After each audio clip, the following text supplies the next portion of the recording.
आज मैं आपको बताऊंगा कि लारावेल का एक प्रोजेक्ट कैसे डिप्लॉय कर सकते हैं आप अपने वीपीएस में। यहाँ पर मैं अपाचे वेब सर्वर यूज़ करने वाला हूँ। बहुत लोग कहते हैं कि इंजनएक्स का यूज़ करके बताइए, तो वह भी बताऊंगा। पहले अपाचे से देख लीजिए, उसके बाद इंजनएक्स से ही बताऊंगा। दोनों आपको पता होना चाहिए, बिकॉज आप नहीं जानते कि आप जहाँ पर जॉब करेंगे या फिर आप वो कहाँ पर क्या ही मिलने वाला है। अपाचे वेब सर्वर मिलेगा या फिर इंजनएक्स में मिलेगा। मतलब आपको आपकी कंपनी कह सकती है कि नहीं भैया, आपको तो अपाचे वेब सर्वर में ही काम करना पड़ेगा। तो फिर आपको ये भी पता होना चाहिए। इसलिए मैं आपको दोनों ही बताने वाला हूँ। बहुत ज़्यादा अंतर नहीं है, लेकिन दोनों देख लीजिए ताकि आप कंफर्ट फील करें। तो अभी के लिए अपाचे वेब सर्वर देखेंगे। ये हमारा लोकल मशीन पर अभी हमारा प्रोजेक्ट है। जैसा कि आप देख सकते हैं, मिनी ब्लॉग नाम से मेरा ये प्रोजेक्ट है। मैंने यहाँ रन किया हुआ है अपाचे और माइस्क्ल, जैसा कि आप लोग देख सकते हैं। तो मैं इसको रन करके दिखाऊँ, PHP आर्टिसन सर्व और इंटर की प्रेस करूँ तो ये हमारा रन करना चाहिए लोकल मशीन पे कुछ इस तरीके से। आप देख सकते हैं कि ये हमारा लारावेल का प्रोजेक्ट है। आप इसमें लॉगिन कर सकते हैं, रजिस्टर कर सकते हैं, नया अकाउंट लॉगिन करके इस तरीके से ब्लॉग पोस्ट कर सकते हैं, जिसमें इमेजेस भी है जो कि यूज़र अपलोड करेगा। और एक इमेज यहाँ पर आपको दिखेगा जो कि डेवलपर लगाता है। तो यहाँ पर मैंने इमेजेस को लिया हुआ है, बिकॉज लिंक करने में, जो हम लोग लिंक करते हैं स्टोरेज से, वह लिंक करने में बहुत प्रॉब्लम होती है बच्चों को। इसलिए मैंने कहा कि नहीं, यूज़र अपलोडेड फाइल को भी देख लेते हैं इसमें, ताकि, क्योंकि कॉमन चीज़ है, बहुत ही कॉमन है, हर प्रोजेक्ट में ये मिल जाता है। तो आपको ये पता होना चाहिए कि कैसे अगर यूज़र अपलोडेड कोई फाइल है तो उसको कैसे लिंक करते हैं पब्लिक फोल्डर के साथ, सिंबॉलिक लिंक क्रिएट करके। तो आपको पता होना चाहिए, इसलिए मैंने इसको भी इंक्लूड इसमें किया हुआ है, ताकि आपको सारा चीज़ पता चल जाए, आपको प्रॉब्लम ना हो। तो ये हमारा अभी लोकली रन कर रहा है। जैसे आप लोग देख सकते हैं, ये हमारा प्रोजेक्ट है और ये हमारा है प्रोजेक्ट का पूरा सोर्स कोड, ये पूरा का पूरा। तो इसमें कोई कुछ काम हमें करना नहीं है, डेवलपमेंट का काम हमारा खत्म है। अब हमें सिर्फ डिप्लॉयमेंट पर ध्यान देना है। तो मैं आपको दिखाता हूँ ये प्रोजेक्ट का सोर्स कोड कहाँ है। इसको मैं क्लोज कर देता हूँ। एक्चुअली ये स्टॉप करते हैं सर्वर, और इसको मैं क्लोज कर देता हूँ। इसको क्लोज करने के साथ ही हम लोग अपना ये अपाचे वेब सर्वर जो लोकली रन कर रहा है इसको स्टॉप कर देते हैं। जो हमारा माइस्क्ल इसको स्टॉप कर, इसका भी कोई काम नहीं है। और इस वेबसाइट को भी मैं क्लोज कर देता हूँ। आगे बढ़े हम लोग इसमें, उससे पहले मैं आपसे रिक्वेस्ट करूँगा कि आप ये प्लेलिस्ट ज़रूर से फॉलो कीजिए, जो कि VPS का प्लेलिस्ट है। बिकॉज हम यहाँ पर देखने वाले हैं कि लारावेल प्रोजेक्ट को कैसे VPS में होस्ट करते हैं। तो आपको पता होना चाहिए पहले से कि VPS में कैसे लॉगिन लेते हैं, कैसे VPS परचेज करते हैं, कैसे SSH की सेटअप करते हैं, कैसे कंपोजर इंस्टॉल करते हैं, कैसे अपाचे इंस्टॉल करते हैं, कैसे माइस्क्ल इंस्टॉल करते हैं, कैसे माइस्क्ल को सिक्योर बनाते हैं, कैसे PHP इंस्टॉल करते हैं। ये सब कुछ आपको पहले से पता होना चाहिए। तो मैं उम्मीद करता हूँ कि आप ये पूरा प्लेलिस्ट फॉलो कर दें शुरू से, और आप यहाँ पर सिर्फ और सिर्फ लारावेल को डिप्लॉय करने की जानकारी लेने के लिए आए हुए हैं। इसको मैं क्लोज कर देता हूँ। इसका कोई काम नहीं, बस दिखाना था मुझे, ताकि आप अप टू डेट रहें सारी चीज़ों से। ऐसा नहीं कि अचानक से इसको खोला हुआ है और आपको कुछ समझ में आ नहीं रहा, तो फिर दिक्कत हो जाएगी। सो प्रोजेक्ट फोल्डर हम लोग देखते हैं। देखिए ये प्रोजेक्ट फोल्डर है, और मैंने माइस्क्ल का फाइल जो होता है उसको भी मैंने एक्सपोर्ट कर लिया है। बहुत ही ईजी है माइस्क्ल का फाइल एक्सपोर्ट करना का। मैं आपको दिखा दूँ एक बार, अगर आपको नहीं पता तो मुझे तो वापस इसको करना पड़ेगा और गूगल क्रोम पे जाना पड़ेगा। लोकल होस्ट लिख के सर्च करना है, PHP एडमिन पे जाना है, और यहाँ पर देखिए LV मिनी ब्लॉग, ये हमारा डेटाबेस है उस प्रोजेक्ट के लिए। तो यहाँ पर आना है, एक्सपोर्ट में क्लिक करना है, और सिंपली इस एक्सपोर्ट बटन पे क्लिक कीजिएगा तो ये आपका एक्सपोर्ट हो जाएगा। बट इसकी हमें आवश्यकता नहीं है लारावेल में, बिकॉज लारावेल में हम लोग आर्टिशन कमांड रन करके टेबल जनरेट करते हैं। बट फिर भी मैंने बता दिया कि इनके सबका अगर कोई डेटा हो यहाँ पर, उसको आप लेकर जाना चाहें तो इस तरीके से एक्सपोर्ट करके इम्पोर्ट कर सकते हैं SQL फाइल को। ये भी मैंने बताया हुआ है कि कैसे SQL फाइल को इम्पोर्ट करते हैं। तो वह तो मैं आपको यहाँ पर नहीं बताऊँगा, बिकॉज हम लोग यहाँ एक प्रोफेशनल प्रोजेक्ट कैसे डिप्लॉय करते हैं उसके बारे में जानकारी ले रहे हैं। तो डेवलपमेंट में हम लोग मोस्टली डमी डेटा यूज़ करते हैं, और प्रोडक्शन में हमारा एक्चुअल डेटा रहता है। तो हमें सिर्फ टेबल जनरेट करना होता है बजाय डेटा के। तो टेबल हमारा आर्टिशन कमांड से ही, माइग्रेट कमांड से ही हमारा जनरेट हो जाता है। इसको क्लोज़ करता हूँ, और मैं क्या करने वाला हूँ, मैं बंद करने वाला हूँ अपाचे और माइस्क्ल जो कि लोकली मेरा रन कर रहा है। इसको क्लोज़ करते हैं हम लोग आके अपने VPS में, नहीं अपने प्रोजेक्ट फोल्डर में। तो ये हमारा प्रोजेक्ट फोल्डर, जैसे आप लोग देख सकते हैं, मिनी ब्लॉग। यही मैंने आपको VS कोड में दिखाया था। इसकी आवश्यकता नहीं है, मगर फिर भी मैंने इसमें रख दिया हुआ है। सिर्फ हमें इसकी आवश्यकता है, ये वाली जो आप देख रहे हैं इसकी आवश्यकता है। तो इसमें आएंगे, उससे पहले इंस्ट्रक्शन देख लीजिए। तो यहाँ पर आना है, और यहाँ आपको मेरे ये कि शो नोट्स इस रेपो में जाइएगा तो यहाँ पर आपको मिल जाएगा डेप्लॉय लारावेल, देख सकते हैं ये वाला। तो मुझे यहाँ पर अपाचे भी लिख देना चाहिए। मैं इसको रीनेम कर दूंगा, डेप्लॉय लारावेल अपाचे लिख देने से ज़्यादा बेटर रहेगा आई बिलीव। यहाँ से रीनेम कर दूंगा, मैं कहीं से इसको रीनेम कर दूंगा। यहाँ पर मैंने हालांकि लिखा हुआ है कि how two point domain and host Laravel project on Apache web server VPS hosting. तो अब दुनिया के किसी भी कोने में रहें, आप ये रेपो मेरा फॉलो कीजिएगा और आप ये स्टेप बाय स्टेप फॉलो करें, तब अपने लारावेल के प्रोजेक्ट को डिप्लॉय कर पाएंगे। एक चीज़ नोट में लिखा है कि if you get permission denied please use pseudo, यानी कि आप यहाँ से कोई भी कमांड जो लोग अभी रन करेंगे उसमें से अगर कोई भी आपको परमिशन डिनाइड देता है तो सूडो यूज़ करके आप कीजिएगा, क्योंकि आपने कोई नॉन रूट यूज़र क्रिएट किया उसको सूडो प्रिविलेज के साथ, इसी वजह से। और हो सकता है कि परमिशन ना हो उसको नॉर्मल यूज़र से उसको सूडो करके लगा के रन करना पड़ेगा। तो ये सारी चीज़ें हैं जो आपको जानकारी होनी चाहिए पहले से। तो स्टेप 1 हम लोग यहाँ पर फॉलो करेंगे, अपने डोमेन एक चाहिए हमें। कोई भी वेबसाइट अगर आपको होस्ट करना है तो 3 चीज़ें चाहिए होती हैं, डोमेन, प्रोजेक्ट का सोर्स कोड और तीसरा होस्टिंग। तो डोमेन अभी मैं आपको दिखाने वाला हूँ, बिगरॉक से मेरा है, और प्रोजेक्ट का सोर्स कोड मैं आपको ऑलरेडी दिखा चुका हूँ, और होस्टिंग जो कि हम लोग यहाँ पर VPS यूज़ कर रहे हैं होस्टिंगर का। चलिए डोमेन में आपको दिखाता हूँ। डोमेन मेरा बिगरॉक का है, तो बिगरॉक का डोमेन आप देख लीजिए। ये बिगरॉक की वेबसाइट है, यहाँ पर लॉगिन में क्लिक करते हैं अगर इंटरनेट सही सही चले मेरा तो।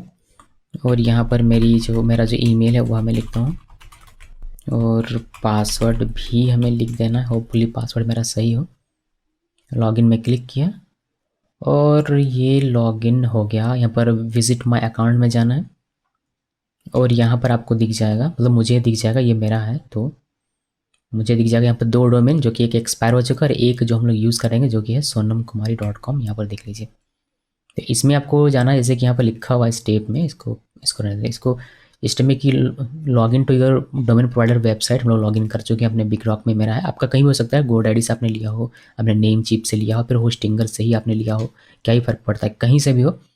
लॉगिन करना है, उसके बाद नेविगेट करना है मैनेज DNS में। मैनेज DNS में नेविगेट करना है, यहाँ पर पहले क्लिक करते हैं तभी तो नेविगेट करेंगे।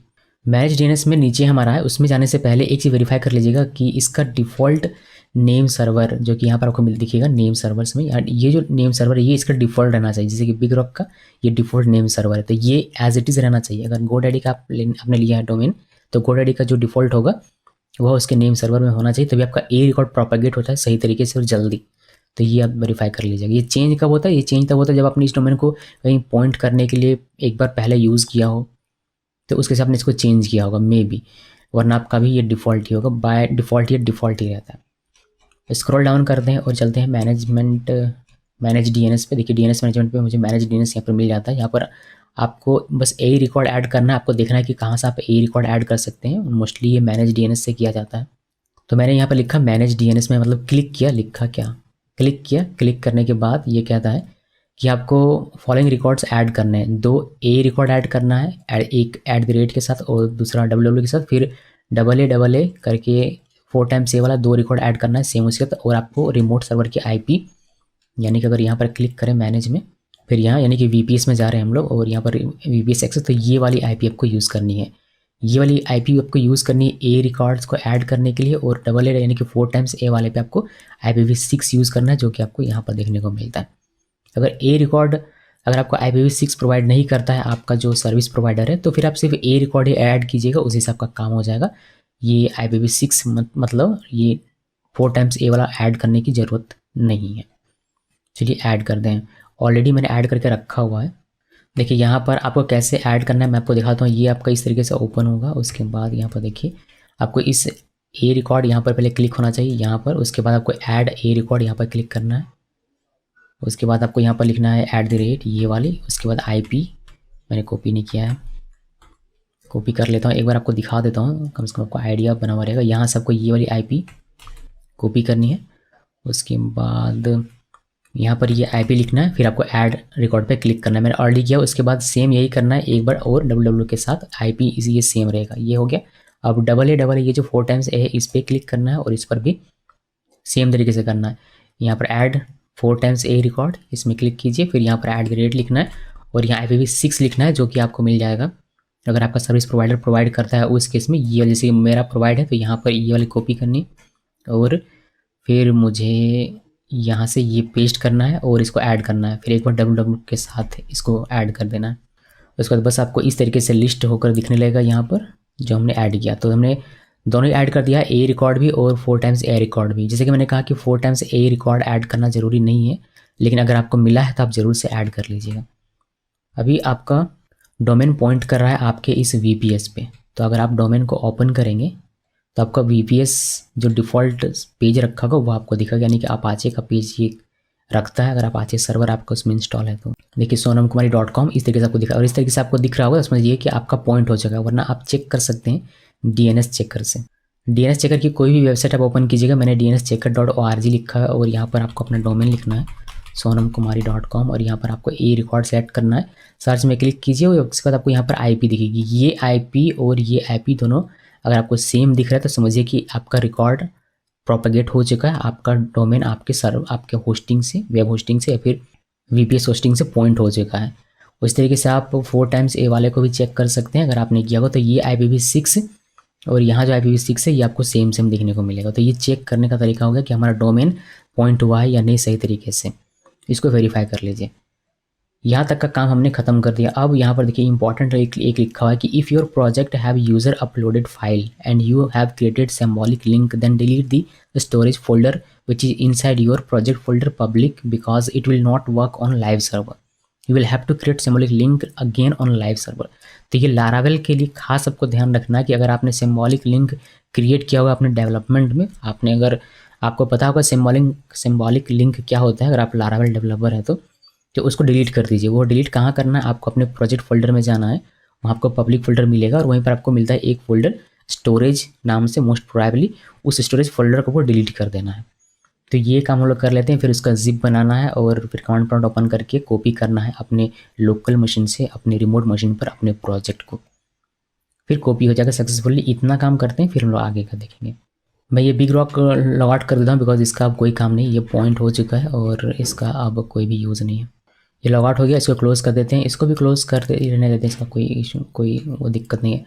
तो हमें जाना है अपने प्रोजेक्ट फोल्डर में। हम लोग अपने प्रोजेक्ट फोल्डर में चलते हैं। ये हमारा प्रोजेक्ट फोल्डर जैसे कि आप लोग देख सकते हैं। मैं क्या करता हूँ, इसका एक कॉपी बना लेता हूँ पहले।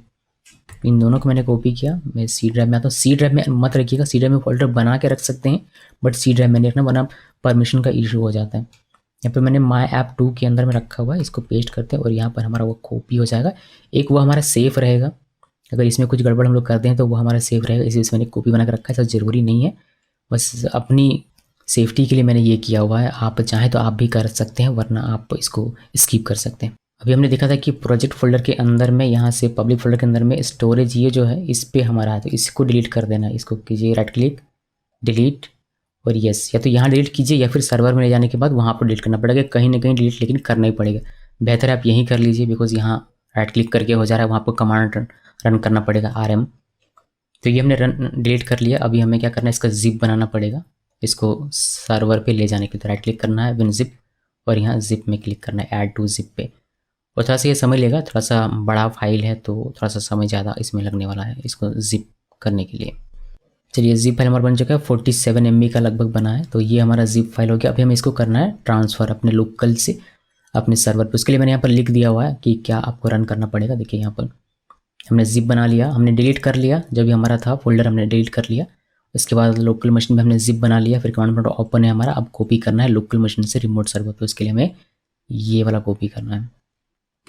थोड़ा सा इससे अलग लिखेंगे हम लोग बिकॉज ये रूट के साथ होता तो ये सेम एज इट इज़ होता, बट हमें सूडो यूज़र के साथ करना है तो हमें थोड़ा सा अलग लिखना पड़ेगा। देखिए क्या, अगर यहाँ पर मैं इसको पेस्ट करूँ तो ये कुछ इस तरीके से दिखेगा, बट हमारा जो यहाँ पर है, एक तो हमें पोर्ट चेंज करना है। पोर्ट हमारा 1034 का पोर्ट है। अभी इसको पूरा लिखने से पहले हम लोग एक और काम कर लेते हैं कि हम लोग उस प्रोजेक्ट फोल्डर पे चले जाते हैं जहाँ पर हमारा एक्चुअली में प्रोजेक्ट है। तो CD/ करके CD माई ऐप 2 में हमारा है, DIR करके मैं आपको दिखाऊँ। देखिए हमारे यहाँ पर है miniblog.zip, ये वाला हमें करना है। तो यहाँ पर अब हम लोग पेस्ट करते हैं कुछ इस तरीके से ये वाला। अभी हम लोग यहाँ से पहले पोर्ट चेंज करेंगे, अपना रिमोट सर्वर का जो पोर्ट है वह लिखेंगे, 1034 लिख दिया। प्रोजेक्ट का क्या नाम है, जिप फाइल जो हमारा बना हुआ नाम है, ऊपर आप देख सकते हैं miniblog.zip, ये वाला जो नाम है वही आपको यहाँ पर लिखना है एज इट इज़, सही स्पेलिंग के साथ। तो हमारा यहाँ पर रिमोट सर्वर का जो यूज़र नेम है वह रूट नहीं है, राज है, तो राज लिख दिया। और हमारी ये वाली IP नहीं है रिमोट सर्वर की, तो इसको हटाना है और अपना IP कॉपी कर लेना है, यहाँ आना है। उसके बाद ये वाली IP कॉपी कीजिए और यहाँ पर राइट क्लिक कीजिए, ये पेस्ट हो जाएगा। और राज के साथ आप वायर www पर नहीं कर सकते हैं इसको कॉपी पेस्ट। मैं आपको करके दिखाऊं, बताएगा परमिशन डिनाइड, बिकॉज राज को परमिशन नहीं है इस जगह पर राइट करने की, तो ये नहीं हो पाएगा। ये राज अपने होम पर कर सकता है, तो इसको हम लोग पहले होम में लेके जाएंगे, राज के होम में, फिर राज होम से इसको मूव कर लेगा यहाँ पर। सो वही करेंगे, तो इसको हटा देना है, सिर्फ कॉलन रखना है और अगर आपका रूट होता तो आप इजीली कर पाते हैं, सिर्फ आपको यूज़र नेम यहाँ पर रूट लिखना पड़ता, बाकी आपका काम हो जाता। बट सूडो यूज़र के साथ मैं कर रहा हूँ, तो हम लोग ये राइट क्लिक करेंगे, मतलब इंटर की प्रेस करेंगे और ये कॉपी करना शुरू कर देगा। ये कॉपी कर रहा है तो 4%, ये थोड़ा सा समय लेगा बिकॉज 45 MB का है, तो जितना भी समय लेइए उतना आपको वेट करना पड़ेगा। जैसे ये कंप्लीट होगा आपको नेक्स्ट लाइन पे यहाँ पर अपना ये जो डायरेक्टरी पाथ है वो आपको दिख जाएगा। ये थोड़ा सा आपको वेट यहाँ पर करना पड़ेगा। सेम इसी तरीके से आप चाहें तो जो आपका MySQL का फाइल है इस वाले को कॉपी करके ले जा सकते हैं, बट इसको ले जाने की कोई आवश्यकता नहीं है लारावेल में, ये वहाँ यूज़ ही नहीं होने वाला, मगर फिर भी मैं आपको कॉपी पेस्ट करके दिखा दूंगा कि कैसे लेकर जाते हैं। इनकेस किसी को अगर यूज़ करना हो तो फिर आप इंपोर्ट एक्सपोर्ट कैसे करते हैं वो आप देख लीजिएगा, मैंने ऑलरेडी उसका एक बनाया हुआ है सेशन, तो उसको आप फॉलो कर लीजिएगा कि ऐसे इस SQL फाइल को इंपोर्ट करेंगे अपने डेटाबेस में, उसको आप देख लीजिएगा। सोर्स करके एक कमांड होता है जो आपको रन करना पड़ता है MySQL में, फिर आप वहाँ पर आपको PHP MyAdmin अगर सेटअप है तो आप वहाँ से भी इंपोर्ट कर सकते हैं। चलिए हमारा 30% अभी तक हुआ है, इसमें वेट करते हैं और इसको 100% होने देते हैं। जैसे कि आप लोग देख सकते हैं कि यहाँ पर मेरा ये लॉस्ट हो गया था, मेरे मोबाइल से इंटरनेट चलता है, तो मोबाइल में अगर कॉल आ जाए या SMS आ जाए तो उससे थोड़ा सा डिस्कनेक्शन होता है, थोड़ा कुछ सेकंड्स के लिए, मिली सेकंड्स के लिए, तो उसी में ये हमारा लॉस्ट हो गया।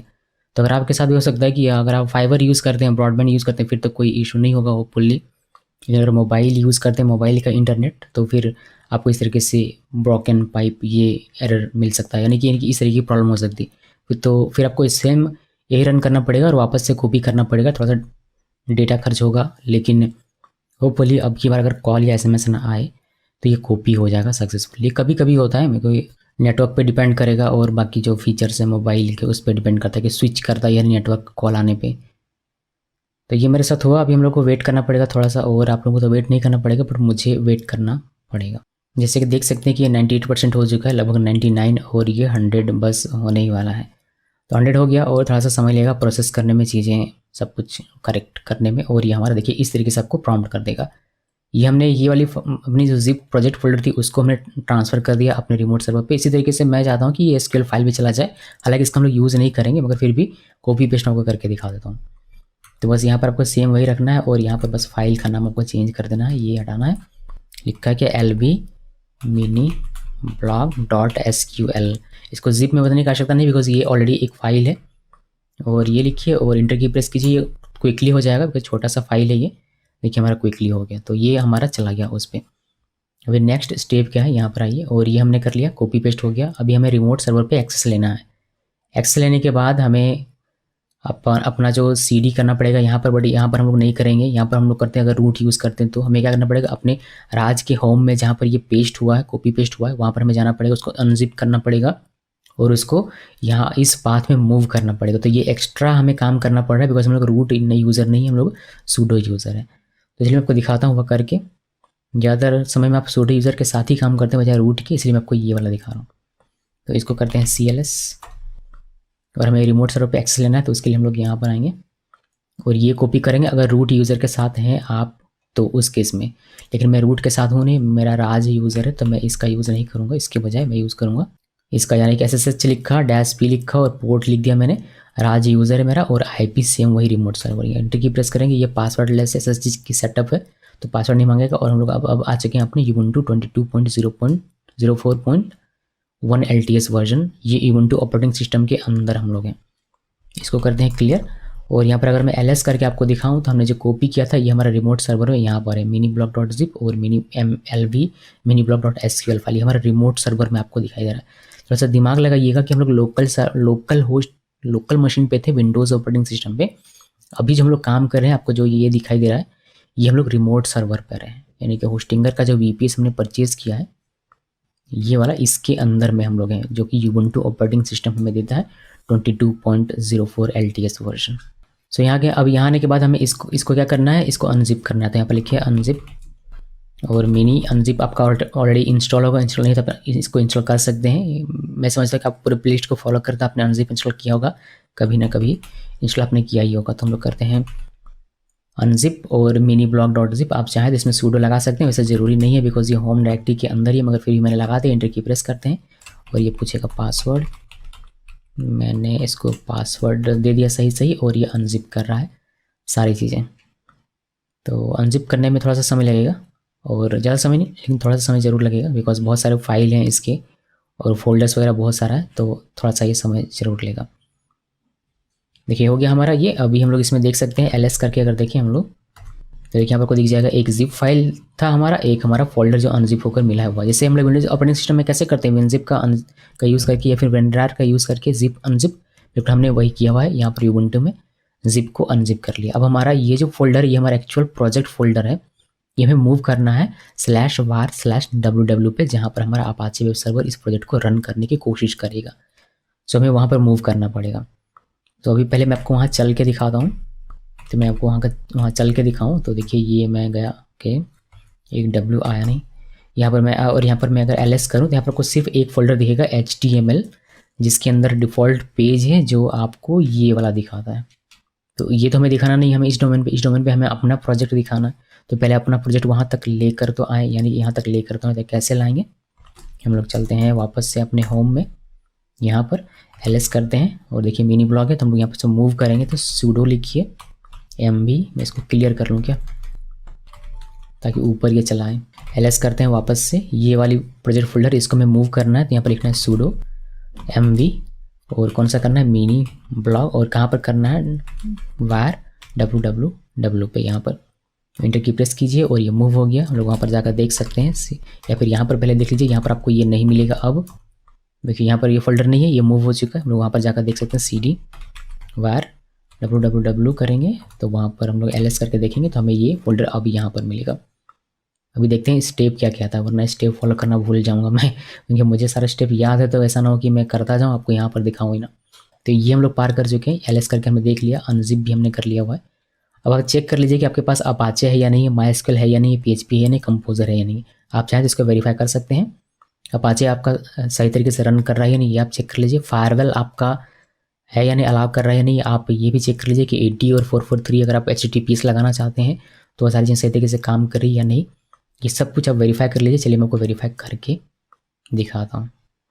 तो यहाँ पर आना है और cd यहाँ पर पहले रूट में चला आता हूँ मैं, क्लियर करते हैं। पहले दिखाता हूँ अपाचे 2-v, देखिए अपाचे मेरा ये है। इसके बाद आपको दिखाना है क्या, PHP-v, PHP 8.1.2 अभी हमारा रन कर रहा है। और इसके बाद क्या है, कंपोजर v करेंगे तो कंपोजर भी हमारा इंस्टॉल है, जैसे कि आप लोग देख सकते हैं। और बचा क्या, माइस्क्यूएल चेक करना, तो माइस्क्यूएल आपको चेक करके दिखाता हूँ। माइस्क्यूएल लिखा है u और यहाँ पर राज p, इसमें लॉगिन करके आपको दिखा देता हूँ। और इसका मुझे पासवर्ड याद नहीं आ रहा है, लेकिन तुक्का मारेंगे हम लोग।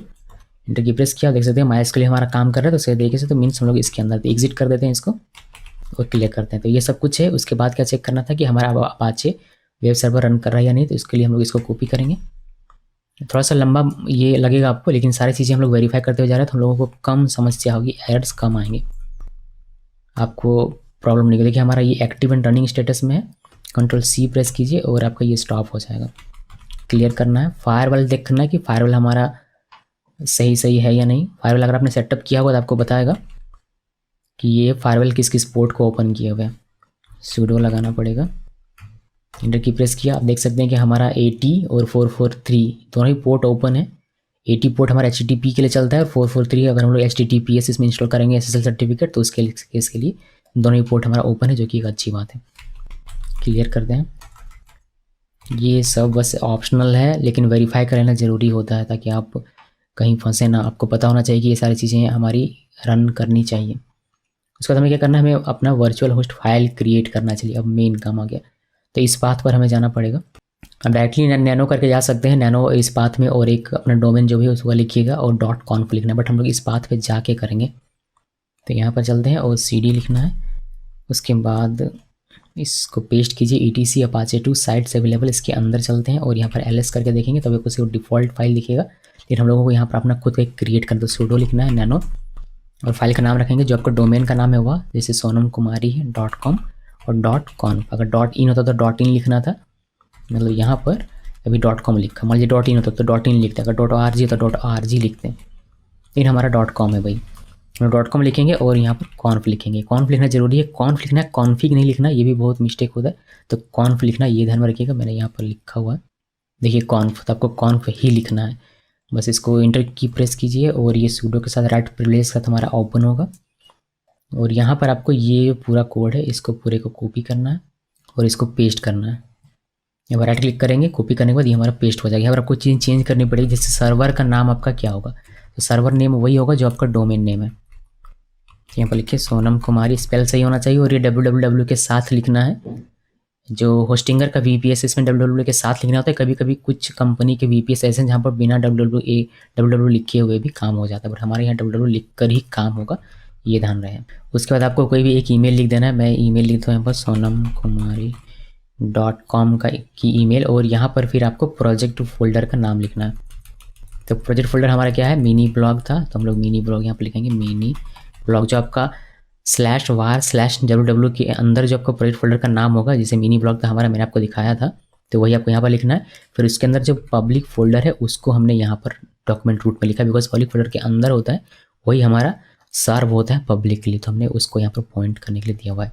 इसके बाद एरर लॉग के लिए है, और ये हमारा है एक्सेस लॉग के लिए। फिर हम लोग यहाँ पर लिखेंगे डायरेक्टरी। ये जो डायरेक्टरी हम लोग लिख रहे हैं var/www और डायरेक्टरी यहाँ पर आप देख रहे हैं, इसको भी आपको यहाँ पर मिनी ब्लॉग करना है। मिनी ब्लॉग यानी कि प्रोजेक्ट फोल्डर का जो भी नाम होगा वह लिखना है, और इसका भी पब्लिक फोल्डर के अंदर जो कुछ होगा उसी को करना है। और यहाँ पर ये कोड मैं आपको एक बार समझाऊँ तो यहाँ पर देखो वर्चुअल होस्ट बना रहे हैं, और कुछ भी 80 पोर्ट पे आएगा रिक्वेस्ट तो ये इसको हैंडल करेगा। ये वर्चुअल होस्ट फाइल है हमारा, ये डोमेन पे हिट करेगा कोई तो इस डॉक्यूमेंट रूट को सर्व करना, यानी कि इस हमारे प्रोजेक्ट फोल्डर के अंदर पब्लिक फोल्डर के अंदर में जो index.php या index.html होगा वो हमारा ओपन होगा। उसके बाद अगर कोई एरर आता है तो वह लॉग होगा यहाँ पर। और ये हमने एक्स्ट्रा इसमें लिखा हुआ है, हमने ये अप्लाई किस पे होगा, ये होगा var/www मिनी ब्लॉग पब्लिक, इस फोल्डर के अंदर जो कुछ भी उस पर अप्लाई होने वाला है। इसमें लिखा ऑप्शंस डैश या फिर hyphen indexes plus follows SYM links. तो आप चाहें तो इंडेक्सेस को पूरी तरीके से यहाँ पर हटा दीजिए, फिर प्लस भी आपको हटाना पड़ेगा। अब ऐसे ही इससे क्या होगा, हमारा जो डायरेक्टरी ब्राउजिंग होता है वो डिसेबल होता है। ये मैंने सेपरेटली आपको बताया था, वही काम हमने यहाँ पर किया हुआ है। प्लस हमने अलाउ ओवरराइड किया हुआ है ऑल, जिससे कि जो डिप्लॉय करने के बाद 404 का एरर आता है वह एरर ना आए, उसके लिए मतलब इलीगली एरर आता है। हमने अगर डिप्लॉय कर दिया फिर हम लोग किसी भी होम पेज के अलावा कोई भी लिंक अगर हिट करते हैं जैसे लॉगिन का रजिस्ट्रेशन का, तो लॉगिन पेज ओपन होना चाहिए, बट होता नहीं है।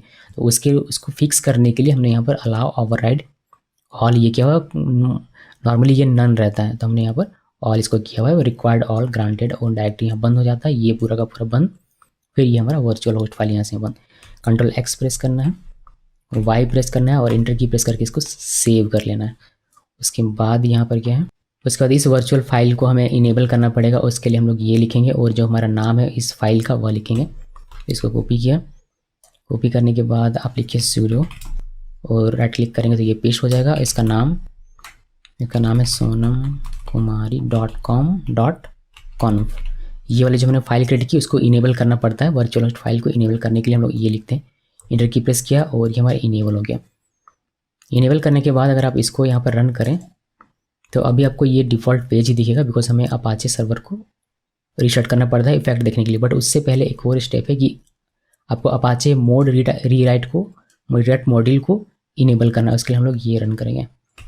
जो कॉपी कीजिए, कॉपी करने के बाद यहाँ आना है और यहाँ लिखना है sudo और इसको पेस्ट करना है, इंटर की प्रेस करना है। ये भी हमारा इनेबल हो जाएगा। उसके बाद हम लोग अपाचे सर्वर को यहाँ पर करने वाले हैं रीस्टार्ट। तो इसको कॉपी करना है, देन यहाँ आइए, फिर यहाँ से sudo और इसको पेस्ट कीजिए, सर्विस अपाचे 2 रीस्टार्ट कर रहे हैं और इंटर की प्रेस कीजिए, हमारा रीस्टार्ट हो गया। अब हम लोग यहाँ पर आएंगे और आगे का काम करेंगे, लेकिन उससे पहले इसको एक बार देख लेते हैं इसमें क्या एरर आता है। इसको रिफ्रेश करेंगे। अब ये हमारे डॉक्यूमेंट रूट जो कि हमारा प्रोजेक्ट फोल्डर का पब्लिक है उसको सर्व करना शुरू करेगा। तो यहाँ पर हमें पहला एरर देखने को मिलता है, द स्ट्रीम और file var/www mini blog storage log laravel.log could not be opened in append mode, failed to open stream, permission denied हो गया।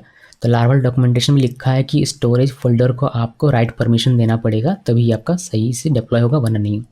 तो 2 हमारे ऐसे पाथ हैं जहाँ पर हमें परमिशन देना पड़ता है। तो उससे पहले क्या है यहाँ पर देखते हैं कि if you get permission denied please use sudo, यानी कि इसमें से कुछ भी रन करेंगे आप, उसमें अगर आपको परमिशन डिनाइड मिलता है तो आप sudo यूज़ कर लीजिएगा। ये इस वाले की बात नहीं कर रहा, ठीक है। इस कमांड को रन करने पर अगर आपको मिलता है तो उसकी बात यहाँ पर हो रही है। तो यहाँ पर हम लोग आते हैं और पहले हम लोग अपना PHP आर्टिसन की जनरेट कर लेंगे। अगर की जनरेट नहीं है तो हमारे केस में जनरेट है, बिकॉज हम लोग गिटहब से इसको यहाँ पर लेकर नहीं आ रहे हैं। तो अगर मैं दिखाऊँ आपको तो हमें देख लीजिएगा यहाँ पर कि अब यहाँ से जो आप रन करने वाले हैं इसके लिए आपको अपने प्रोजेक्ट फोल्डर के डायरेक्टरी में जाना है, उसके बाद ही ये सारी चीज़ें रन करनी है। ये जरूर ध्यान रखिएगा, कहीं भी रन करने से काम नहीं चलेगा, बिकॉज आपको PHP आर्टिसन कमांड रन करना है तो आपको अपने प्रोजेक्ट फोल्डर के अंदर जाना पड़ेगा। तो प्रोजेक्ट फोल्डर के अंदर चलते हैं, उसके लिए CD var www और मिनी ब्लॉग यहाँ पर चलेंगे, इंटर की प्रेस कर दें तो क्लियर कर दें। हम लोग अपने प्रोजेक्ट फोल्डर के अंदर है, LS करेंगे तो आपको दिख जाएगा यहाँ पर ये सारी चीज़ें। देखिए यहाँ पर आपको दिखेगा, क्या दिखेगा भाई, यहाँ पर हमें दिखना चाहिए, अगर मैं ls-a करूँ तो अब दिखेगा मुझे .env फाइल, ये वाला हमें कॉन्फ़िगर करना पड़ेगा, डेटाबेस वगैरह सब कुछ। और एक ये होता है फाइल, आप इसको चाहें तो डिलीट कर सकते हैं, बिकॉज हम लोग .env को ही यहाँ पर यूज़ कर लेंगे। कभी कभी क्या होता है कि ये .env नहीं मिलता, बल्कि उसके बजाय ये मिलता है, तो इसमें की जनरेट नहीं रहता है। आपको मैं दिखा सकूँ अगर sudo nano.env, पहले देखिए इस फाइल को, देखिए इसमें की आपको मिल जा रहा है, लेकिन अगर ये फाइल ना होता, उसके बजाय ये फाइल रहता है बहुत सारी जगहों पर, तो उस केस में .example इसमें की नहीं रहता, आपको की जनरेट करना पड़ेगा। तो की जनरेट कैसे करेंगे वही मैं आपको दिखा रहा हूँ। की जनरेट करने के लिए आपको ये जो हमारा है PHP आर्टिसन की जनरेट, ये वाला PHP आर्टिसन का कमांड ये आपको रन करना है। तो यहाँ पर पेस्ट कीजिए इसको और इंटर की प्रेस कीजिए, और ये हमारा बता रहा है हमें कि could not open in append mode, permission denied बता रहा है। तो हम लोग क्या करेंगे, sudo लगा के करेंगे। तो ये मैंने आपको दिखा दिया, sudo लिखिए, फिर इसको पेस्ट कीजिए और इंटर की प्रेस कीजिए और ये आपका सही तरीके से हो जाता है। ये इस तरीके से sudo लगाना, यही नोट मैंने यहाँ पर लिखा हुआ ये वाला, इसको ध्यान में रखिए। अब हमें क्या करना है, अब हमें जितनी भी डिपेंडेंसीज है उसको इंस्टॉल करना है। उसके लिए हम लोग इसको कॉपी करेंगे, जो डेव डिपेंडेंसी है उसको हटाना है और जो प्रोडक्शन की डिपेंडेंसी को उसको इंस्टॉल करना है। तो उसके लिए हमने इसको कॉपी किया और यहाँ पर sudo लगाना है, बिकॉज इंस्टॉल करना है। फिर कंपोजर इंस्टॉल ऑप्टिमाइज ऑटोलोडर और नो डेव डिपेंडेंसी, मतलब डेव डिपेंडेंसी वाला कोई भी नहीं करना। इंटर की प्रेस करेंगे और ये कहेगा यस लिखना है, इंटर की प्रेस कीजिए और रिमूव कर रहा है, ऑप्टिमाइज़ कर रहा है और सारा कुछ हमें देखिए इसने क्या किया, faker.php जो किसी डेवलपमेंट के लिए चाहिए तो उसको हटा दिया। तो हमारा ये फाइल साइज़ कम कर रहा है, जो अननेसेसरी इसको हटाकर फाइल साइज़ कम कर रहा है। तो ये हो गया। उसके बाद यहाँ पर अभी भी हमारा ये एरर आएगा, अभी हमने इसका सॉल्यूशन किया हुआ नहीं है, तो ये अभी भी हमारा उसी तरीके से एरर आएगा। इसका जो सॉल्यूशन है अब हम लोग करने वाले हैं यहाँ पर परमिशन सेट करके। तो परमिशन हमें सेट करना है स्टोरेज फोल्डर के लिए और बूटस्ट्रैप कैशे फोल्डर के लिए, जो आप यहाँ पर देख सकते हैं। यहाँ पर मैं आपको दिखाता हूँ, LS करते हैं, इंटर की प्रेस किया और यहाँ पर आपको दिखेगा, देखिए ये जो बूटस्ट्रैप है इसके अंदर एक कैशे फोल्डर है, उसके लिए हमें परमिशन सेट करना है, दूसरा स्टोरेज फोल्डर के लिए परमिशन सेट करना है।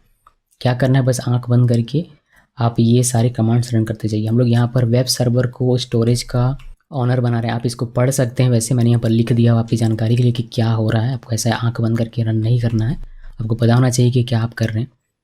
मैं इसको करता हूँ क्लियर एक बार और इसको हम लोग करेंगे पेस्ट। ये sudo के साथ लिखा हुआ है, ये ऑन कर रहा है, ये जो है आपका www-data या फिर www-data, ये है वेब सर्वर का नाम, यानी कि वेब सर्वर इस चीज़ से एक्सेस कर सकता है आपकी सभी चीज़ों को। तो हम लोग यहाँ पर क्या कह रहे हैं कि स्टोरेज जो फोल्डर है हमारा, जो इस मिनी ब्लॉक के अंदर है, वेब सर्वर को इसका एक्सेस दे रहे हैं कि भाई आप ही इसको ऑन कर लो, यानी कि इसका मालिक बन जाओ। तो ये हम लोग कर रहे हैं यहाँ पर, और रिकर्सिवली इसलिए -r लिखा हुआ है। तो इसमें हम लोग इंटर की प्रेस करेंगे और ये मांगेगा हमसे पासवर्ड, तो ये पासवर्ड दे दिया, इंटर की प्रेस करते हैं, ये हमारा काम हो गया। अभी उसी तरीके से ये जो www-data है ये यूज़र नेम है, समझ लीजिए कि वेब सर्वर का, और ये इसका ग्रुप है। तो यूज़र नेम जो क्रिएट होता है उसका नाम से एक ग्रुप भी क्रिएट होता है, तो वही है। यानी कि अब स्टोरेज का मालिक कौन है, वेब सर्वर है अभी, यानी कि वेब सर्वर को परमिशन है स्टोरेज के अंदर में कुछ भी करने का। उसी तरीके से हम लोग जो बूटस्ट्रैप के अंदर कैशे है, जो कि हमें यहाँ पर एरर में मिल रहा है कि एक तो स्टोरेज के अंदर आपको परमिशन डिनाइड मिल रहा है, दूसरा आपको बूटस्ट्रैप कैशे के अंदर मिल रहा है, तो दोनों का ही परमिशन हम लोग सेट करेंगे। तो यहाँ पर इसको पेस्ट कीजिए, सेम वही कमांड है, बस यहाँ पर हमने बूटस्ट्रैप कैशे लिख दिया हुआ है। इंटर की प्रेस कीजिए, ये भी ऑन करेगा कौन, वेब सर्वर, अब दोनों का मालिक है। उसके बाद यहाँ पर आइए और इसको रिफ्रेश कीजिए। अब इसको रिफ्रेश करते हैं, देखते हैं कि क्या हमें अभी वो एरर मिलता है। नहीं मिलता है यहाँ पर। अब आपको मिल रहा है एक्सेस डिनाइड MySQL का एरर, तो ये सॉल्व हो जाएगा। MySQL में हम लोग आपने यूज़र नेम पासवर्ड सही तरीके से सेट नहीं किया हुआ है, इसी वजह से ये एरर मिल रहा है। बट एक प्रॉब्लम आपको आएगी जब आप ये प्रोजेक्ट अपने FTP से, जैसे फाइल जिल्ला वगैरह हो गया, उससे एक्सेस करेंगे तो आप वहाँ पर राइट नहीं कर पाएंगे, बिकॉज आप राज यूज़र हैं और आपको स्टोरेज का में एक्सेस करने का, राइट करने का परमिशन नहीं है। आपने परमिशन दे दिया वेब सर्वर को। इसलिए ज़रूरी है कि आप अपने यूज़र को वेब सर्वर के ग्रुप में डाल दें, जिससे कि आप भी एक्सेस कर पाएँ। तो उसके लिए हम लोग आगे यहाँ फॉलो करते हैं। पहले सूडो राज का मैं आपको, यानी कि मैं जिस यूज़र से लॉगिन हूँ अभी वेब सर्वर पे, जैसे कि यहाँ पर आप देख सकते हैं राज पे, वह किस ग्रुप में है वह दिखा देता हूँ। तो देखिए मैं इसमें पेस्ट करता हूँ। अभी ये राज ग्रुप में और सूडो ग्रुप में, 2 ग्रुप में है। इसको हमें सेट करना है वेब सर्वर वाले ग्रुप में भी। तो इसके लिए हम लोग इसको यूज़ करेंगे, इसको कॉपी किया। हम लोग इसको वेब सर्वर वाले ग्रुप में डाल रहे हैं, यानी कि राज यूज़र को। इंटर की प्रेस किया और वापस हम लोग इसको वेरीफाई कर सकते हैं।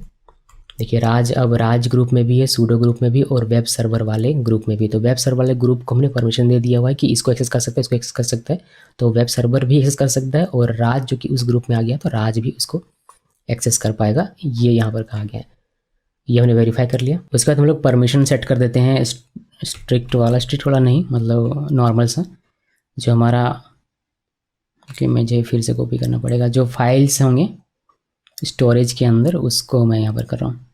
तो स्टोरेज के अंदर जो हमारा फाइल होगा, जो भी फाइल है वह सब में CH मोड कर दो 644 का। होपफुली आपको पता होगा फाइल परमिशन 644 का मतलब क्या होता है। फाइल को हमने ये परमिशन दे दिया, इसको हमने इंटर की प्रेस किया, ये हमारा फाइल के लिए हो गया। अभी हमें इसे फोल्डर के लिए करना है, डायरेक्टरी के लिए। तो इसको कॉपी कीजिए और यहाँ पर पेस्ट कीजिए और इंटर की प्रेस कीजिए। तो ये सारा काम हमारा हो गया। यहाँ से हमने पहले स्टोरेज फोल्डर का मालिक बना दिया वेब सर्वर को, फिर बूटस्ट्रैप कैशे को भी मालिक बना दिया बूटस्ट्रैप वेब सर्वर को, जिससे हमारा प्रॉब्लम सॉल्व हो गया था। बट हम लोग भी इस फोल्डर में एक्सेस कर सकें और काम कर सकें, इसलिए ज़रूरी है कि हम लोग अपने यूज़र को वेब सर्वर के ग्रुप में डाल दें। तो हमने उसको डाल दिया और साथ में हमने कुछ परमिशन सेट कर दिया स्टोरेज के अंदर के फाइल्स को और स्टोरेज के अंदर के फोल्डर्स को।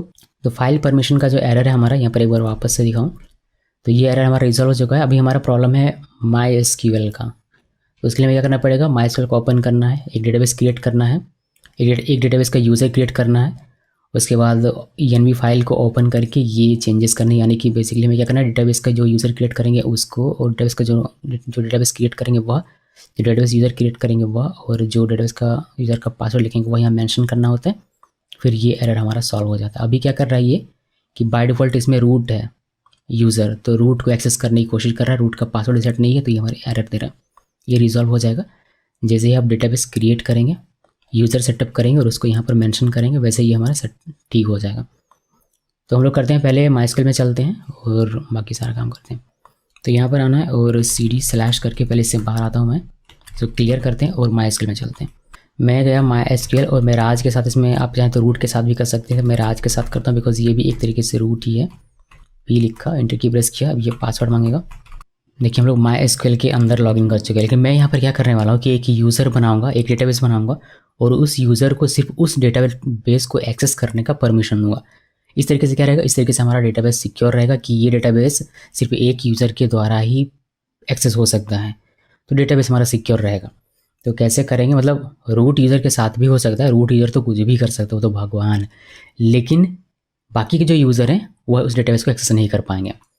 सो चलिए वह करके देखते हैं कैसे करेंगे। वो तो मैंने यहाँ पर बताया हुआ कि कैसे एक यूज़र को, आपको मेरा जो प्लेलिस्ट है उस प्लेलिस्ट को फॉलो करेंगे तो वहाँ पर आपको दिख जाएगा कि कैसे एक यूज़र क्रिएट कर देना है, कैसे एक नया डेटाबेस क्रिएट करते हैं और कैसे उस यूज़र को सिर्फ उस स्पेसिफिक डेटाबेस के लिए असाइन करते हैं। लेकिन उसका जो डॉक्यूमेंटेशन है वह, मतलब जो कमांड्स हम लोग फॉलो करेंगे वो आपको यहाँ पर दिख जाएगा, ये वाला assign MySQL DB to user या फिर assign user to MySQL DB, जो भी कहिए बात लगभग सेम है। हम लोग लॉगिन कर चुके हैं, एक नया यूज़र हमें क्रिएट करना है। चलिए हम लोग क्रिएट कर देंगे नया यूज़र, उसके लिए हम लोग इसको कॉपी करेंगे, देन यहाँ पेस्ट करते हैं, क्रिएट यूज़र, राहुल नाम से हम लोग यूज़र क्रिएट करें। अपनी मर्जी से कोई भी नाम रख सकते हैं। फिर लोकल होस्ट लिखा और यहाँ पर एंटर, ये हमारा पासवर्ड हैशिंग का है। इसका जो पासवर्ड है वह है hello123456#। पासवर्ड अपनी मर्जी से आप कुछ भी लिख सकते हैं अगर आप चेंज करना चाहें तो, अदरवाइज़ मैं इसी को रखना चाहता हूँ। मैं इसमें इंटर प्रेस करता हूँ और ये हमारा क्रिएट हो जाएगा। क्रिएट हो गया। अब हमें एक नया डेटाबेस क्रिएट करना है, तो क्रिएट डेटाबेस, और डेटाबेस का नाम हम लोग रखेंगे LV मिनी ब्लॉग, जो हमारा डेटाबेस का नाम था बिल्कुल वही रखेंगे।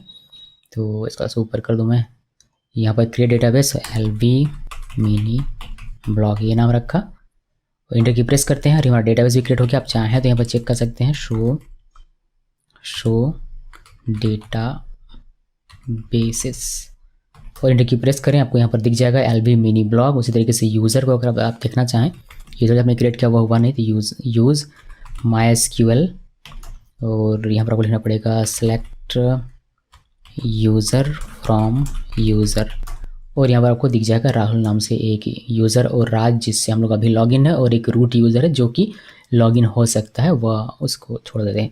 तो राहुल हमारा यहाँ पर एक बेसिकली अभी यूज़र है जिसका यूज़र नेम और पासवर्ड दोनों याद रखिएगा। यूज़र नेम तो राहुल है और पासवर्ड हमने लिखा था हेलो H कैपिटल 1 2 3 4 5 6 और हैश जो कि आप यहाँ पर देख सकते हैं ये वाला। एक्चुअली ये मैंने खुद देखने के लिए ओपन मतलब ऊपर किया हुआ था।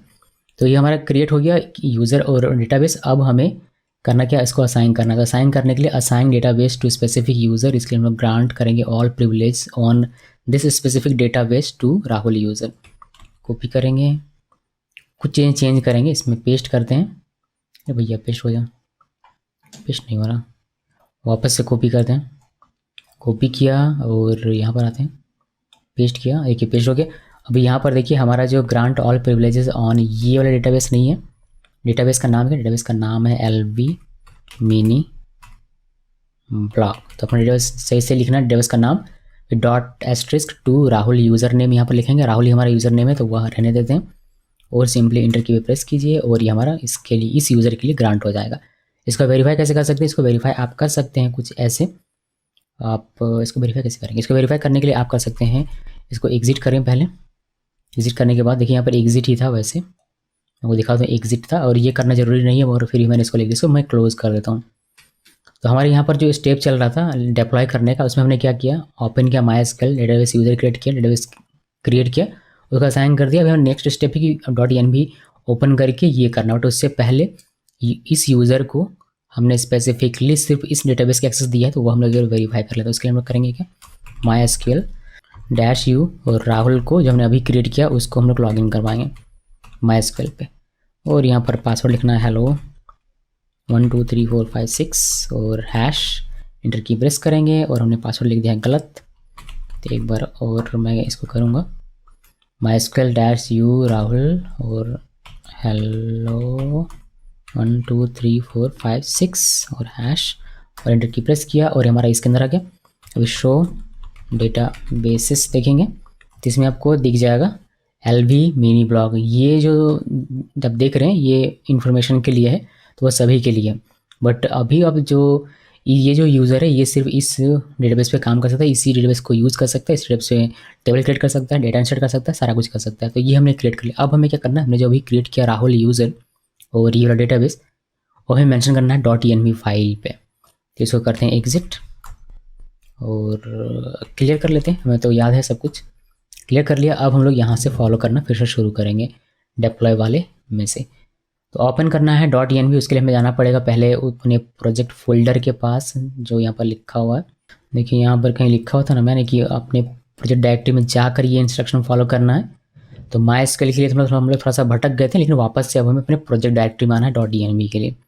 तो चलते हैं cd/var/www/miniblog और इसके अंदर में ls और यहीं पर हमारा ls- ये करेंगे। तो देखिए .env है, तो बस इस .env को हमें ओपन करना है। ओपन करने के लिए मैंने यहाँ पर लिखा हुआ है कि sudo nano .env। नैनो हमारा एडिटर है, टेक्स्ट एडिटर जैसे नोटपैड होता है विंडोज़ के लिए वैसे लिए उसी तरीके से लिनक्स के लिए मतलब ubuntu के लिए हम लोग नैनो का यूज़ करते हैं। तो sudo के साथ लिखना है sudo nano .env, ये लिखा, एंटर की प्रेस करेंगे और ये मांगेगा पासवर्ड दे देता हूँ मैं। एंटर की प्रेस करेंगे और ये हमारा ओपन हो जाएगा। तो हमें यहाँ पर क्या क्या चीज़ें चेंज करनी है वो मैं आपको दिखाता हूँ। अच्छा अभी भी एरर जो आपका होगा वो अभी भी आपका MySQL का ही होगा। यहाँ पर एक बार इसको देख लीजिए, सेम वही एरर कि रूट यूज़र के लिए नहीं है, एक्सेस डिनाइड हो रहा है। तो हम लोग यहाँ पर आकर देखेंगे तो हमें पता चलेगा कि जो डेटाबेस का हमारा है यहाँ पर DB कनेक्शन MySQL ये ठीक है, DB होस्ट लोकल होस्ट ये भी ठीक है, पोर्ट हमारा 3306 ये डिफ़ॉल्ट रहता है ये भी ठीक है और हमने चेंज नहीं किया होगा MySQL का पोर्ट, तो इसी पोर्ट पे आपका काम करेगा। और डेटाबेस का नाम हमने LV मिनी ब्लॉग लिखा था जो कि यहाँ लिखा हुआ है, जो कि बहुत अच्छी बात। अगर कोई और नाम होता तो वह हमें यहाँ पर लिखने की आवश्यकता पड़ती।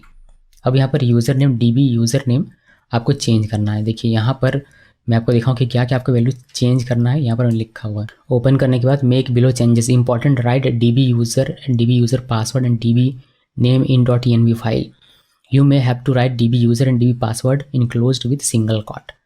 तो सिंगल कॉट में आपको लिखना पड़ सकता है। तो हमें क्या क्या चेंज करना है, हमें एक ऐप env प्रोडक्शन यहाँ पर लिखना पड़ेगा, अभी लोकल है उसको प्रोडक्शन करना पड़ेगा, कि हमारा ऑलरेडी आ चुका है, हमने जनरेट कर लिया था। इसके बाद ऐप डिबग, इसको फॉल्स करना है। ऐप यूआरएल आप यहाँ पर अपना जो डोमेन है वह लिख सकते हैं। उसके बाद यहाँ पर आपको अपना डेटाबेस का नाम लिखना होता है, फिर आपका जो यूज़र नेम है डेटाबेस के लिए वह लिखना है, डेटाबेस का यूज़र का जो पासवर्ड है वह लिखना है। यूज़र नेम और पासवर्ड दोनों को कॉट में लिखना पड़ सकता है, सिंगल कॉट में। तो चलिए हम लोग चलते हैं यहाँ पर और चीज़ चेंज करते हैं। जैसे कि यहाँ रूट यूज़र के लिए नहीं है, यहाँ पर है क्या, सिंगल कॉट के अंदर मैं लिखता हूँ, यहाँ पर है आपका राहुल, तो ये लिखा। फिर पासवर्ड उसी तरीके से यहाँ पर लिखना है, हेलो 1 2 3 4 5 6 और हैश, तो ये हमने लिख दिया। कभी कभी क्या होता है कि ये सिंगल कॉट से काम करता है, कभी सिंगल कॉट नहीं लगाने से काम करता है, तो दोनों ही आप ट्राई कीजिएगा। जैसे मैं अभी सिंगल कॉट लगा के ट्राई कर रहा हूँ, अगर मेरा ये प्रॉब्लम सॉल्व हो जाता है, ये एरर, तो फिर मेरा काम हो गया, अगर नहीं तो मैं उसको सिंगल कॉट को हटा के एक बार ट्राई करूँगा। अभी हम लोग वापस से यहाँ पर आते हैं और इसमें मैं चेंज नहीं कर रहा अभी, जैसे कि ऐप env लोकल या फिर डिबग ट्रू मैं नहीं कर रहा, बिकॉज अगर कोई एरर आता है तो फिर वो मुझे दिखेगा डिबग है इसी वजह से, तो मैं इसको अभी नहीं कर रहा, मैं इसको बाद में करूँगा। अभी के लिए सिर्फ मैंने डेटाबेस का यूज़र नेम और पासवर्ड चेंज किया है और डेटाबेस का नेम चेंज किया हुआ है, पहले से था वही तो उसी को रहने दिया। Ctrl+X प्रेस करना है, Y और इंटर की प्रेस करना है। जब भी आप .env फाइल पे कोई काम करते हैं तो कॉन्फ़िग का कैशे क्लियर कर लीजिए ताकि सही तरीके से काम करे। तो उसके लिए मैंने यहाँ पर लिखा हुआ है और आप देखेंगे, देखिए यहाँ पर ये जो PHP आर्टिसन कॉन्फ़िग क्लियर, ये वाला आपको रन कर लेना है। मैं चाहूँगा कि आप दोनों ही रन कर लें, तो मैं इसको कॉपी करता हूँ और यहाँ आते हैं, सूडो के साथ आपको करना पड़ेगा, सूडो लिखा और इसको पेस्ट करते हैं और इंटर की प्रेस किया, ये हमारा क्लियर हो। देखिए एप्लीकेशन कैशे क्लियर्ड सक्सेसफुली, उसी तरीके से कॉन्फ़िग कैशे क्लियर कर लेते हैं। इसको कॉपी किया और यहाँ ये और फिर सूडो लिखना है और राइट क्लिक करके हम लोग इसको पेस्ट करेंगे, इंटर की प्रेस करेंगे और ये कॉन्फ़िगर कैशे को भी क्लियर कर देगा। अब क्योंकि हमने .env में सही सही यूज़र नेम पासवर्ड लिख दिया हुआ, तो चलिए देखते हैं कि ये हमारा प्रॉब्लम सॉल्व हुआ या नहीं। यहाँ पर रिफ्रेश करते हैं और यहाँ पर हमारा देखिए ये प्रॉब्लम एक्सेस डिनाइड का प्रॉब्लम सॉल्व हो चुका है, बट ये अब कह रहा है कि आपका टेबल नहीं मिल पा रहा। तो ठीक है, कम से कम एक स्टेप आगे तो बढ़ें कि हमारा डेटाबेस ही एक्सेस कर पा रहा है, उसमें टेबल नहीं है, तो टेबल तो क्रिएट कर लेंगे हम लोग आर्टिसन कमांड से। ये कह रहा है कि बेस टेबल और view not found, table lv mini block dot post, ये नाम का टेबल इसको नहीं मिल पा रहा है। तो टेबल हमें जनरेट करना पड़ता है लारावेल में माइग्रेट कमांड रन करके, तो हमने रन नहीं किया, इसी वजह से हमें ये एरर मिल रहा है। तो हमारा प्रॉब्लम सॉल्व हो गया सिंगल कॉट के साथ ही, तो हम लोग उसमें .env फाइल में अब दोबारा नहीं जाएंगे अभी के लिए। सिंपली क्या करेंगे, टेबल जनरेट करेंगे। टेबल जनरेट करने के लिए मैंने यहाँ पर लिखा हुआ है कि आप देख सकते हैं, ये स्टेप हमने किया था। अभी ये क्रिएट डेटाबेस टेबल, उसके लिए हमें PHP आर्टिसन माइग्रेट ये रन करना पड़ेगा। इसको कॉपी किया और यहाँ पर आइए और एक बार क्लियर कर लेता हूँ ताकि ऊपर चलाए। आपको सूडो लिखना है, देन PHP आर्टिसन माइग्रेट और इंटर प्रेस कीजिए और सारे टेबल्स हमारे जनरेट हो जाएंगे। अब अगर आप यहाँ पर इसको रिफ्रेश करेंगे तो कम से कम टेबल का एरर आपको नहीं देगा। देखिए हमारी जो वेबसाइट है वो ओपन हो गई और हमारा ये सही तरीके से काम कर रहा है। एक बार हम लोग देखेंगे इसमें जाके नेविगेट करके, लॉगिन में क्लिक करते हैं तो लॉगिन पेज ओपन हो रहा है, बिल्कुल सही। अगर मैं रजिस्टर में क्लिक करूं तो रजिस्टर पेज भी मेरा ओपन हो रहा है, यानी कि वेबसाइट हमारी सही तरीके से काम कर रही है। अभी आगे का स्टेप मैं आपको दिखाता हूँ। यहाँ पर ये हमने फॉलो कर लिया। अब सिंबॉलिक लिंक क्रिएट करना हमें पड़ेगा। हमने कैशे क्लियर कर लिया होता और कुछ खास है नहीं, ख़त्म ही है लगभग। तो सिंबॉलिक लिंक हमें क्रिएट करना है। क्यों क्रिएट करना है ये पहले मैं आपको दिखाता हूँ। तो हम लोग क्या करेंगे, ये जिंदा रहे इसलिए इसको एक बार दोबारा इंटरप्रेस करके देता हूँ, मैं क्लियर कर देता हूँ। मैं ये जिंदा रहना चाहिए, हमें लॉग इन करना पड़ेगा और कुछ नहीं। तो यहाँ आते हैं और मिनी ब्लॉग में एक रजिस्ट्रेशन करते हैं। रजिस्टर में क्लिक किया, यहाँ पर नाम लिखेंगे सुहानी और अपना ईमेल देता हूँ मैं geekshowsgmail.com और एक पासवर्ड आप कोई सा भी ले लीजिए, जो भी पासवर्ड आपको याद रहे। और मुझे याद नहीं रहेगा ऐसा पासवर्ड मैंने लिखा, बट मुझे ज़रूरत भी नहीं है, मैं बस लॉगिन कर गया यहाँ पर। और मुझे एक पोस्ट यहाँ पर पोस्ट करना है, तो मैं इसमें लिखता हूँ, कुछ भी लिखता हूँ, वैसे क्या लिखूँ समझ में नहीं आ रहा। हेलो पोस्ट ये लिखा और ये लिख दिया हेलो पोस्ट बॉडी ये लिखा और एक हम लोग फाइल यहाँ से चूज़ करेंगे। तो एक कोई मैं थंबनेल वाला अपना फाइल दे देता हूँ, यहाँ से लैम स्टैक ये लगा देता हूँ ओपन में क्लिक किया और पोस्ट में क्लिक किया और पोस्ट हो गया। ये देखिए एडिट हो गया। डैशबोर्ड में जाएंगे तो हमें टाइटल दिखता है, बॉडी दिखता है, बट इमेज नहीं दिख रहा। हो गया गड़बड़। उसी तरीके से अगर मैं इसके होम पेज में जाऊँ, यहाँ पर देखिए, यहाँ पर भी मैंने इसको कोड किया हुआ है। तो ये हेल्प टाइटल दिखता है, बॉडी दिखता है, बट इमेज नहीं दिखता। हो गया गड़बड़।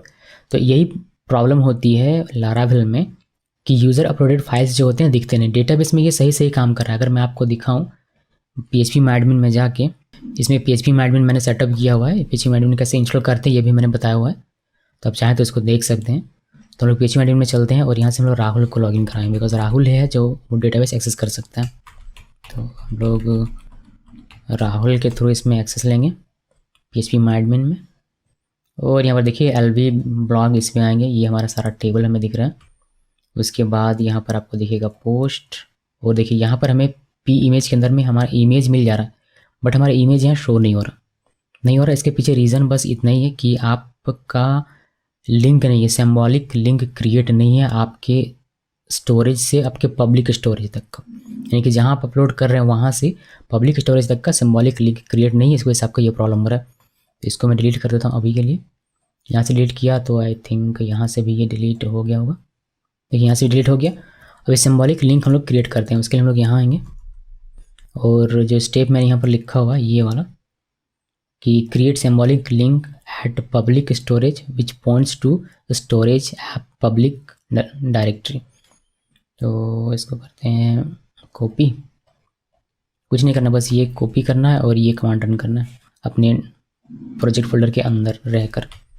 सूडो लिखिए, पेस्ट कीजिए और इंटर की प्रेस कीजिए। देखिए सिंबॉलिक लिंक हमारा पब्लिक स्टोरेज से इस पे कनेक्ट हो चुका है। अब हम लोग जब भी अपलोड करेंगे कोई भी यूज़र अपलोडेड फाइल तो वह लिंक्ड रहेगा, तो पब्लिक फोल्डर में जाएगा और आपको ये पब्लिकली दिखेगा। तो देखते हैं प्रैक्टिकल करके। आइए वापस से पोस्ट में, और यहाँ से जूम आउट कर देता हूँ, कुछ ज़्यादा ही जूम हो गया। हेलो टाइटल, और यहाँ पर लिखेंगे हेलो बॉडी, और एक कोई सभी इमेज वही लैम टैग ही दे देता हूँ। और पोस्ट में क्लिक किया, ये हमारा पोस्ट हो गया। आप यहाँ डेटाबेस में देख सकते हैं, आपको डेटाबेस में दिख जाएगा। ये रीलोड ये वाला पेज की नहीं होता। यहाँ क्लिक करते हैं, देखिए हमारा यहाँ पर आ चुका है। और हमें ये डैशबोर्ड यहाँ पर क्लिक करेंगे तो हमें यहाँ पर इमेज दिख जाएगा। दिख रहा है इमेज ऑप्टिमाइज नहीं है, थोड़ा सा टाइम ले रहा है, ऊपर से हमारा इंटरनेट भी स्लो है। तो यहाँ दिख रहा है। और अगर आप चाहेंगे तो आपको होम पेज में भी यहाँ पर देखने को मिलेगा। तो आप ब्लॉग पोस्ट एक तरीके से, ये हमारा जो प्रोजेक्ट है जो मिनी ब्लॉग जैसा लिखा हुआ है कि आप इमेज डाल रहे हैं और यहाँ पर कंटेंट आपका रहेगा टाइटल और ब्लॉग पोस्ट बॉडी रहेगा इसका। तो इमेज हमारा शो हो जाता है। यूज़र अपलोडेड कोई भी फाइल हो उसके लिए आपको ये करना पड़ता है, सिंबॉलिक लिंक क्रिएट करना पड़ेगा। तो ये ध्यान में रखिएगा, सिंबॉलिक लिंक क्रिएट करके भी आपका काम नहीं हो रहा है, ये करके भी। तो मैंने आपको बताया था कि पहले आपको स्टोरेज फोल्डर को डिलीट करना पड़ता है। जो स्टेप मैंने आपको बताया था इस जगह पर एकदम ऊपर आप चले आएंगे, जब आप यहाँ पर कि if your project have uploaded file user please delete storage, जो कि पब्लिक फोल्डर के अंदर में पब्लिक के अंदर में होगा।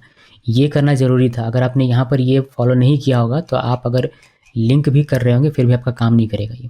उसके समय को करना क्या पड़ेगा, उसके समय वही फिर से फॉर्मूला कि आपको पहले ये डिलीट करना है, अपने प्रोजेक्ट फोल्डर के अंदर जाइएगा, फिर पब्लिक के अंदर में वहाँ स्टोरेज नाम का फोल्डर होगा उसको डिलीट करके हटा देना है। उसके बाद ये कमांड आपको रन करना है सिंबॉलिक लिंक वाला, ये तब ये काम करेगा, वरना काम नहीं करेगा इसको रन करने के बावजूद भी। तो ये सारी चीज़ ध्यान में रखिएगा, तो आपका लारावेल डिप्लॉय हो जाएगा सही तरीके से। फिर आप चाहें तो क्लियर कैशे कर सकते हैं, क्लियर कॉन्फिग कैशे क्लियर कर सकते हैं। फिर आप चाहें तो रूट को कैशे कर सकते हैं ताकि थोड़ा सा फास्ट चले आपका एप्लीकेशन। कॉन्फिग को कैशे कर सकते हैं, थोड़ा सा फास्ट चले। व्यू को कैशे कर सकते हैं, थोड़ा सा फास्ट ऑप्टिमाइज करने के लिए ये सब कुछ है जो कि ऑप्शनल है। नहीं करेंगे तो भी कोई इशू नहीं है, ये मैंने ऑप्शनल लिख दिया हुआ है। उसके बाद एक कुछ और चीज़ें, जैसे कि आपको कभी अगर आप मेंटेनेंस मोड में जाना हो, आप कुछ अगर करना चाहते हैं कोड में चेंजेस, तो पहले मेंटेनेंस मोड में जा सकते हैं। उसके लिए आपको PHP आर्टिसन डाउन ये रन करना है, फिर आपका मेंटेनेंस मोड में चला जाएगा, यानी कि यूज़र को दिखेगा नहीं कि आप क्या कर रहे हैं पब्लिकली। फिर जब आपका काम ख़त्म हो जाए तो आप मेंटेनेंस मोड को ऑफ करने के लिए PHP आर्टिसन आप ये रन करेंगे, फिर आपका ये लाइव हो जाएगा वापस से। तो ये आप करना चाहें तो आप कर सकते हैं, बट ये ऑप्शनल है। ये भी यहीं तक हमारा था। और ये सारे स्टेप्स अब बारीकी से एक एक स्टेप फॉलो कीजिए, सही सही स्पेल लिख कर, सही सही चीज़ें करके, तो आपका सही सही लारावेल प्रोजेक्ट डेवलप हो जाएगा आपके VPS में। और आप इस तरीके से अपना प्रोजेक्ट लाइव देख पाएंगे। अभी ये हमारा HTTPS नहीं है, अगर आप HTTPS इसमें लगाना चाहते हैं तो मैं बताता हूँ कि आपको क्या करना है।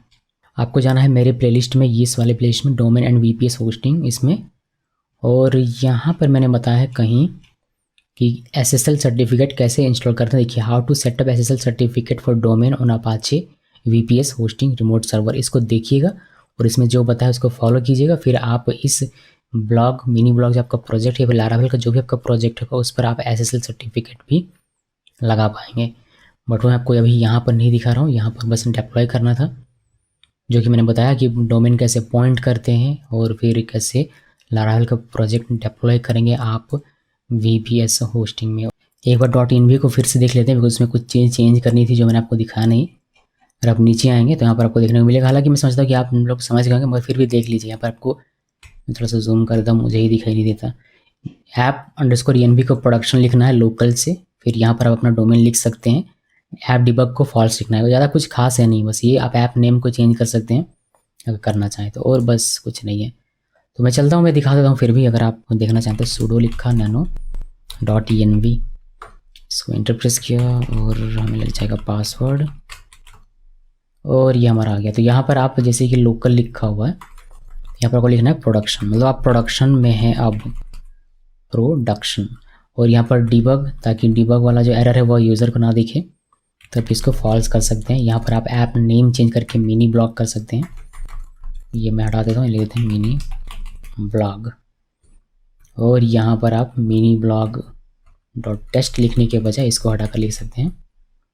क्या लिख सकते हैं भाई, इसका जो डोमेन का नाम है sonamkumari.com, ये लिख सकते हैं। और कुछ खास चेंज नहीं करना। नीचे अगर मेल, ईमेल का अगर कुछ कॉन्फ़िगरेशन होता तो उसको कर दें, जो कि अभी इस ऐप में है नहीं। AWS का यहाँ पर दिया है, पुशर का दिया है, और कुछ कॉन्फ़िगरेशन जो भी होता है और यहाँ पर रेडिस वगैरह का तो वो हम लोग करते हैं, बट अब कुछ है नहीं। तो नॉर्मली इतना ही करना है। इसको Ctrl+X प्रेस कीजिए, Y प्रेस कीजिए और इंटर प्रेस कीजिए सेव करने के लिए। जैसे कि मैंने कहा था कि .env जब भी आप कोई चेंज करते हैं तो आपको लिखना है PHP artisan config cache clear करना है। तो उसके लिए आप नीचे आ सकते हैं, एक बार इसको रन कर लीजिए। इसको रन कर सकता नहीं, नीचे वाले से रन करना होता है, मगर फिर भी मैं कहूँगा कि आप दोनों ही कर लीजिए। तो sudo लिखिए और इंटर की प्रेस कीजिए, इंटर, ये क्लियर हो गया। और फिर वापस से आना है और sudo लिखिए, फिर इसको पेस्ट कीजिए, इंटर की प्रेस, और ये हमारा हो गया कैशे क्लियर। और इसमें कुछ है नहीं, इसको मैं चाहूँ तो एग्ज़िट कर सकता हूँ, या फिर कुछ चीज़ें मैं आपको बताता हूँ। और मतलब कुछ चीज़ें और क्या, मैं एक्चुअली ओके, ये सीरीज स्लैश करके बाहर आते हैं। यहाँ जो था वो डिलीट कर देते हैं, जैसे ये जिप फाइल था और ये था, इसको रहने का यहाँ कोई मतलब नहीं होता। स्टोरेज हमारा क्लियर है, उसको रिमूव कर सकते हैं, RM-R नहीं कर सकता नहीं, मिनी ब्लॉग जिप, ये हमारा गायब हो जाएगा यहाँ से, आप देख सकते हैं। इस तरीके से इस SQL फाइल को भी आप गायब कर सकते हैं, या फिर अगर आप ये SQL फाइल अगर चाहते हैं इंपोर्ट करना अपने डेटाबेस में, ये मैं ऑप्शनली बता रहा हूँ, हमारा काम ख़त्म हो चुका है।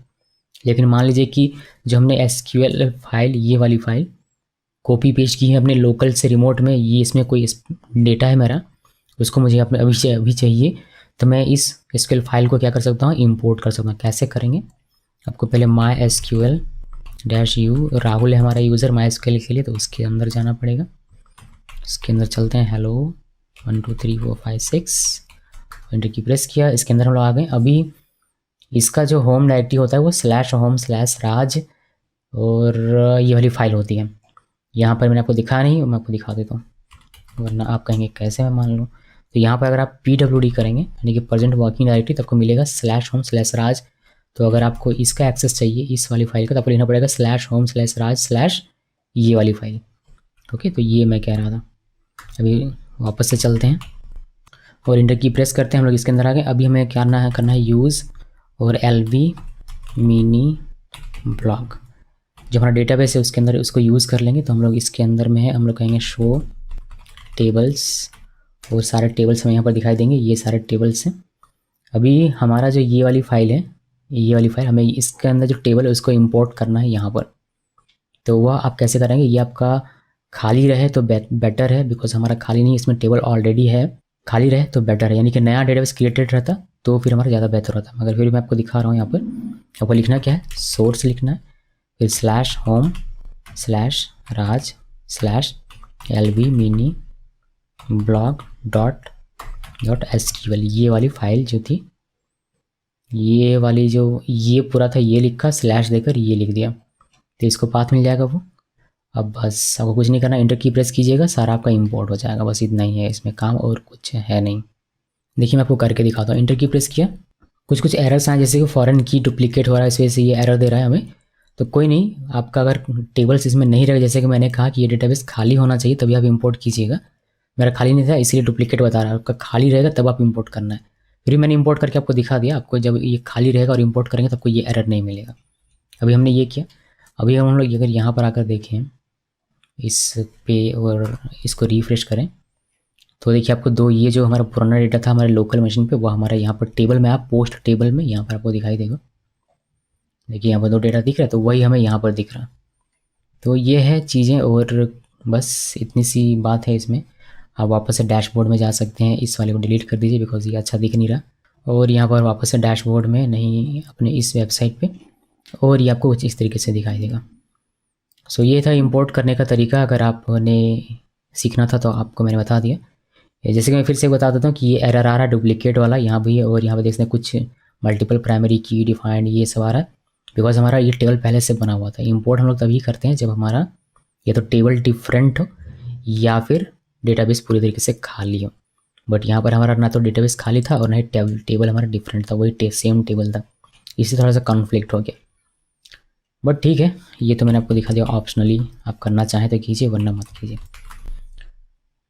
सो गाइस बस इसमें इतना ही है। लारावेल को डिप्लॉय करने का तरीका काफ़ी लंबा हो गया, लेकिन मैं समझता हूँ कि सब आपको सारी जानकारी मिल गई होगी।